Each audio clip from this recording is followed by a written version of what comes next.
Olá, aluno! Eu sou a professora Yasmin, sou professora de História. E hoje a nossa aula é sobre República e seus conceitos. Vem comigo, aluno do 9º ano. O termo república, ele deriva do latim, do termo res mais pública, que significa, em tradução livre, coisa pública. Você já deve ter visto essa imagem nas cédulas do nosso real.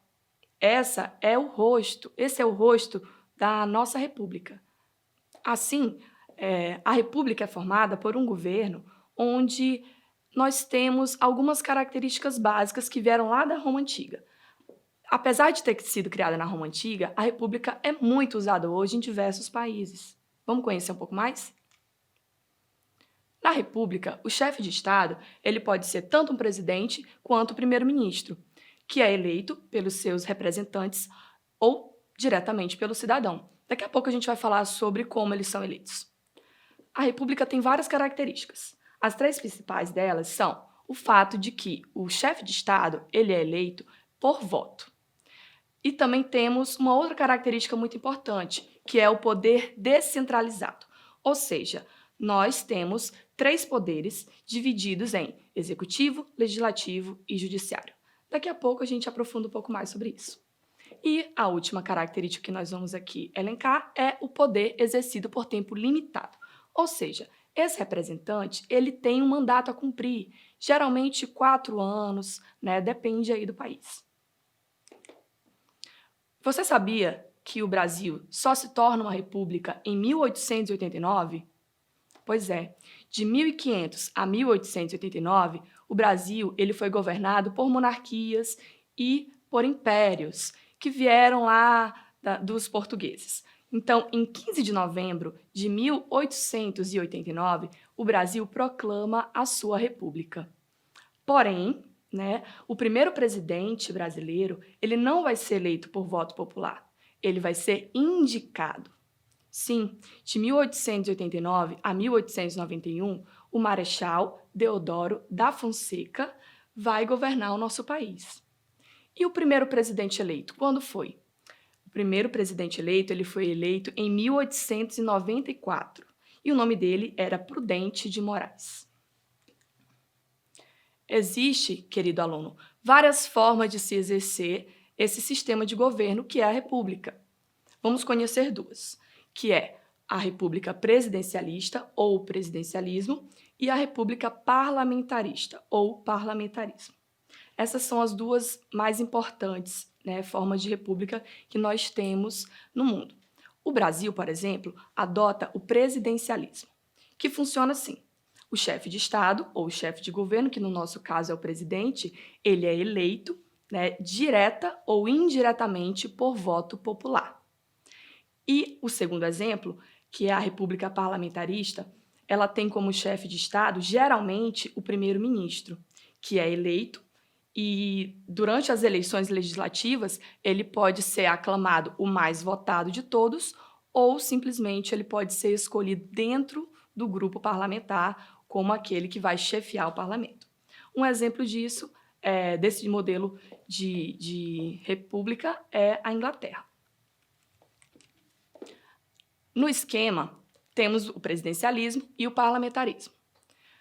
Aqui à sua esquerda, o presidente ele é escolhido por voto popular e ele é quem escolhe os ministros que vão auxiliá-lo em seu governo. E esses 2, tanto o presidente quanto os ministros, eles são fiscalizados diretamente pelo Congresso. Quem compõe o Congresso? São os senadores e os deputados, também eleitos pelo voto popular. No sistema parlamentarista, que você vê à direita, nós temos o chefe do Estado, que pode ser o primeiro-ministro, como eu falei, ou ele pode ser um presidente que escolhe o primeiro-ministro. Esse primeiro-ministro ele também pode ser aquele parlamentar que teve mais votos durante o pleito eleitoral. Juntamente com eles, nós temos o gabinete e temos o parlamento. Como você pode ver, o parlamento ele possui muito mais membros e eles são os responsáveis por elaborar as leis e permitir ou não que o ministro e o primeiro-ministro tomem as decisões. Como você já deve saber, a principal forma de se eleger alguém é o voto popular. Ou seja, o voto é o principal canal de participação entre o cidadão e o governo. O voto, ele é um ato de cidadania. Todo mundo fala que é muito importante votar, inclusive no Brasil, o voto ele é obrigatório. E uma das características mais importantes da democracia e da república é justamente essa possibilidade de o povo participar de todo o processo. Já que eu falei em democracia, vamos entender o que significa? A palavra democracia vem do grego demos mais cracia, que traduzindo é povo mais poder, ou seja, um poder do povo. A democracia é um sistema político em que os cidadãos participam ativamente em seus países, de como as decisões vão acontecer, as mudanças importantes. Uma pessoa muito importante da história, chamada Abraham Lincoln, lá nos Estados Unidos, um presidente dos Estados Unidos, ele disse o seguinte: a democracia é o governo do povo, pelo povo e para o povo. E, assim como a república, a democracia também se organiza em algumas fases, Nós temos, por exemplo, a democracia direta, a representativa e a semidireta. Vou explicar cada uma delas. A democracia direta, por exemplo, ela ocorre quando o cidadão participa diretamente da tomada de decisões. Assim, cada pessoa pode opinar sim ou não para uma lei, por exemplo. No Brasil, nós temos o plebiscito, em que o cidadão ele pode dizer sim ou não para alguma decisão importante. A democracia representativa, ela é mais comum. Nela, o cidadão elege um representante que vai, dentro do Congresso, dentro do Parlamento, lá no governo, representar esse povo.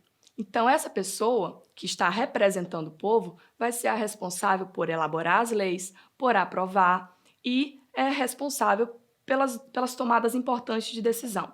Afinal, não é possível, com tanto de pessoas que temos no Brasil, por exemplo, cada um opinar diretamente. Então, essa forma de democracia ela é mais comum. E a terceira forma junta as duas anteriores, a democracia direta com a indireta, que se chama participativa ou semidireta.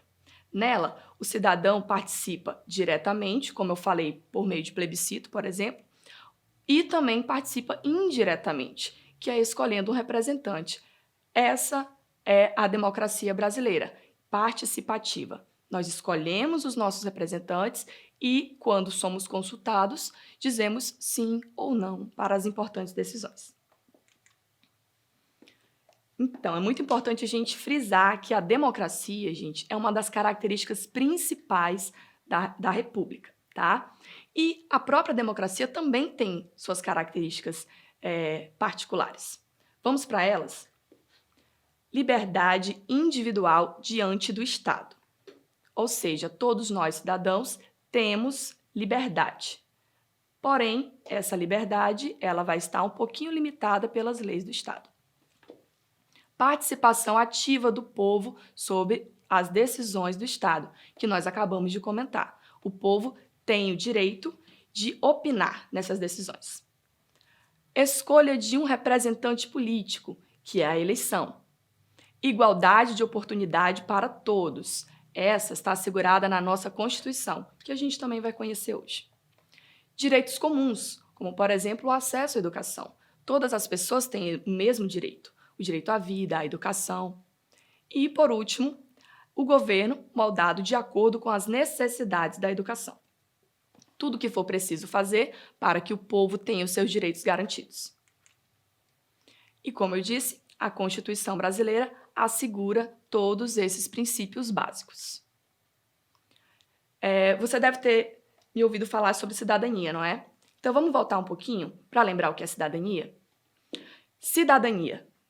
Essa palavra remete a quê? Remete à cidade. Por quê? Quando ela surgiu na Grécia Antiga, cidadão eram somente as pessoas que moravam na cidade. Então, quem morava na zona rural ou quem sequer morava dentro daquele território não era considerado um cidadão, nem as mulheres, muito menos os escravos. Então, era apenas uma pequena parcela, 10% da população que era considerada cidadão. Então, o que a gente tem aqui? A gente tem uma mudança nesse conceito. Atualmente, cidadãos somos todos nós. Não tem distinção de gênero ou qualquer outra distinção. Então, ser cidadão, o que é? Bom, ser cidadão ele envolve a busca pelo bem coletivo, a busca pelo bem de todas as pessoas, a busca pelo bem-estar comum.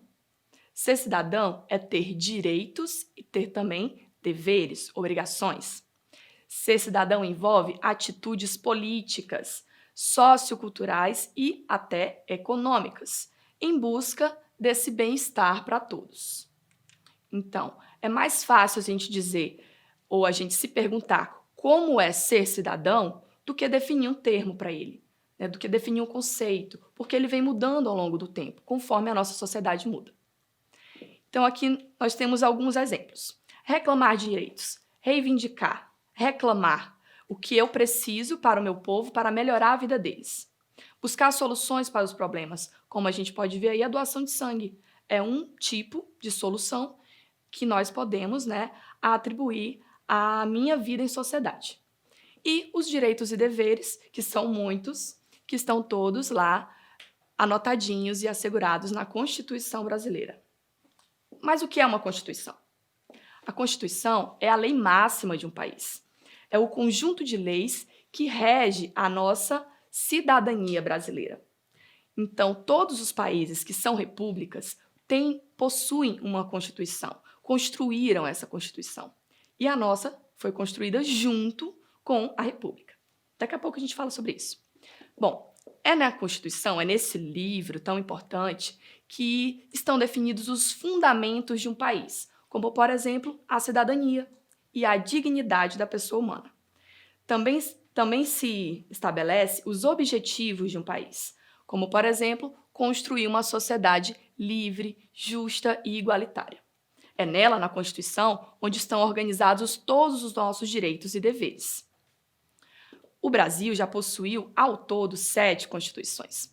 A atual Constituição brasileira, que é a chamada Constituição Cidadã, foi criada em 1988 e ela possui princípios iluministas, que são os princípios de liberdade e de igualdade. Além disso, ela garante que o Brasil é um sistema federativo, garante o direito do voto direto e universal e secreto e a separação entre os poderes, executivo, legislativo e judiciário.